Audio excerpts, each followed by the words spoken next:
Now we are seeing a problem from the topic thin cylindrical shells. A boiler shell is made up of plates 10 mm thick and is to withstand a steam pressure of 1.25 Newton per mm square absolute. The efficiencies of the longitudinal and circumferential joints are 75% and 35% respectively. If the tensile strength in the plates must not exceed 100 Newton per mm square, find the maximum permissible diameter. So here, a boiler shell is made up of plates of 10 mm thickness, and it has to withstand some pressure. So, and it is made with some joints, like if you assume like riveted joints. So in that case, you suppose we are making circumferential joint and longitudinal joint for the plates. So in that case, longitudinal joint efficiency is given 75% and circumferential joint efficiency is given 35%. And we have to find out a diameter, maximum permissible diameter for the shell, such that the stress in the plate must not exceed. The plate means boiler plate which is used for making boiler shell. So it should not exceed 100 Newton per mm square in any case. Means here we'll consider tensile stress or longitudinal stress in the plate and circumferential stress in the plate or in the vessel. So by taking both conditions, we'll find out two diameters and we'll give the approximate value of diameter which is suitable for this case. So let us see how we can do this problem. Thickness of the plates is given 10 mm and internal pressure in the shell is 1.25 Newton per mm square. Absolute is given. So but in the calculations, we have to substitute gauge pressure only. So why? Because suppose it is a shell, if you take, or it is a vessel, if you take, if suppose if the fluid inside is at the atmospheric pressure and outside is also you have atmosphere and pressure is atmospheric pressure, so there is no net force acting on the vessel or walls of the vessel. So there is no stress developing in the walls of the vessel. So in actual case, how the pressure or stresses will develop means, the in general these are used to store pressures or fluids at high pressures, means the pressure inside the vessel is more than the atmospheric pressure. So the amount by which is it is more than the atmospheric pressure, which is nothing but gauge pressure. So that pressure is responsible for the stresses developing in the plate of the shell. So in the calculations, we have to take that gauge pressure only. So we know that when we are dealing with the pressures above the atmospheric pressure, absolute pressure is given by the atmospheric pressure plus gauge pressure. So from that, if you write gauge pressure, it is P absolute minus P atmospheric.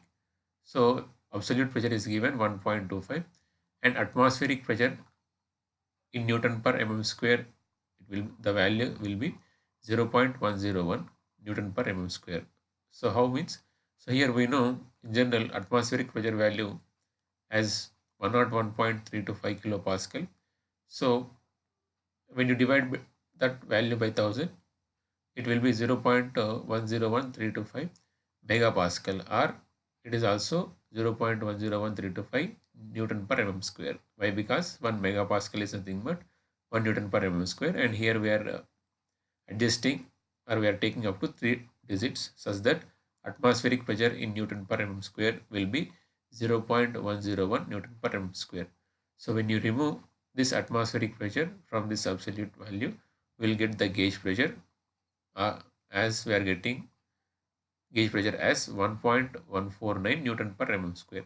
So this gauge pressure will take the calculations to calculate longitudinal stress, or we'll use in the longitudinal stress and circumferential stress calculations. So by taking the circumferential joint and efficiency and longitudinal efficiency, So the formulas for a longitudinal stress and circumferential stress are given like this. So first of all, when you consider longitudinal stress criteria, the formula is given by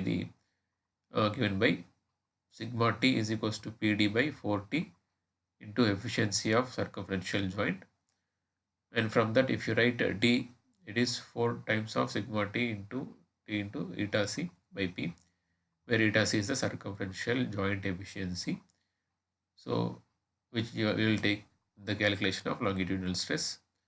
So here sigma t and that is longitudinal stress and hoop stress, will take it as a 100 Newton per mm square as the value. Why? Because in the question is given the tensile strength or tensile stress in the plates must not exceed 100 Newton per mm square.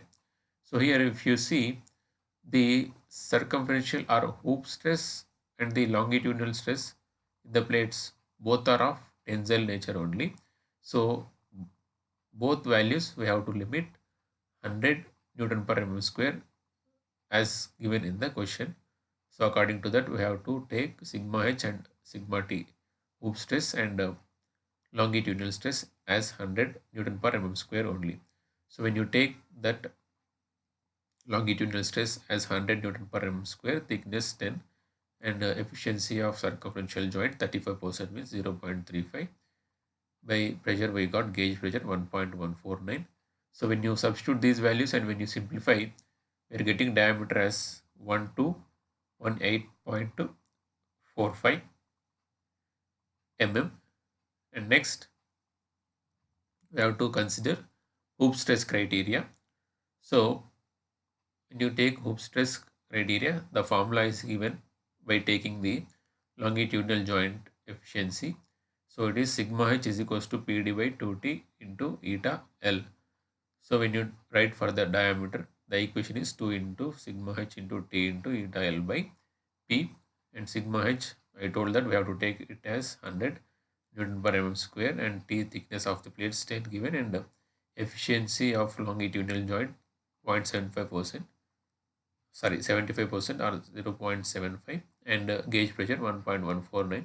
So when you substitute those values and when you simplify, we are getting diameter as 1305.48 mm. So here we have to take, or we have to give one value as the diameter of the shell.